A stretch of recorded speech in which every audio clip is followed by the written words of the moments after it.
তার জন্য দোয়া চাবো আজকে আমরা দোয়া চাই যার জন্য সে দেশনেত্রী গণতন্ত্রের মা বেগম খালেদা জিয়া। ওনার স্বাস্থ্য সংকটাপন্ন।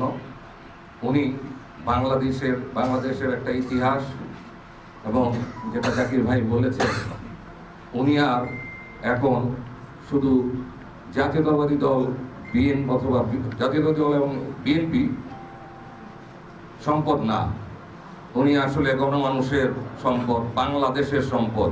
আপনারা দেখেছেন উনি রাষ্ট্রীয় সম্পদ। আপনারা দেখেছেন বিগত কয়েকদিনে সারা দেশ দল মত নির্বিশেষে তার জন্য কিভাবে দোয়া চাচ্ছেন। তার মানে উনি মানুষের মনে জায়গা করে নিয়েছেন।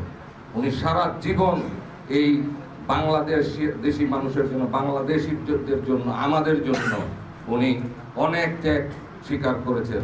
উনি স্বামী হারিয়েছেন, উনি সন্তান হারিয়েছেন, উনি ওনার ভাই হারিয়েছেন, উনি ভারপ্রাপ্ত চেয়ারম্যান জনাব তারেক রহমানের স্নেহ থেকে উনি বঞ্চিত হয়েছেন, ওনার স্নেহ থেকে বঞ্চিত হয়েছেন জনাব তারেক রহমান।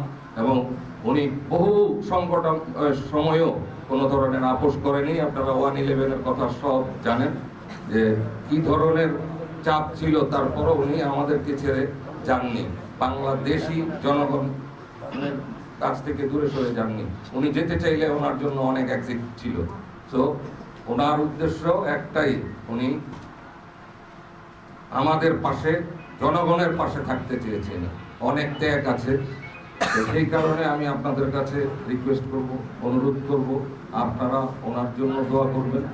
উনি যাতে দ্রুত সুস্থ হয়ে আমাদের পাশে ফিরে আসতে পারেন, সেই অনুরোধ আমার থাকবে। এবং পাশাপাশি ভারপ্রাপ্ত চেয়ারম্যান জনাব তারেক রহমানের জন্য দোয়া করবেন। উনি উদ্গ্রীব হয়ে আছেন, উনি মায়ের স্নেহ পাওয়ার জন্য, মায়ের সেবা করার জন্য। আল্লাহ পাক যাতে ওনাকে এই সুযোগটা করে দেন যত দ্রুত সম্ভব। আমরা আশা করি আমাদের নেতা আমাদের কাছে আসবেন, আমাদের পাশে আসবেন, এই বলে। এবং আবারও আমি সবাইকে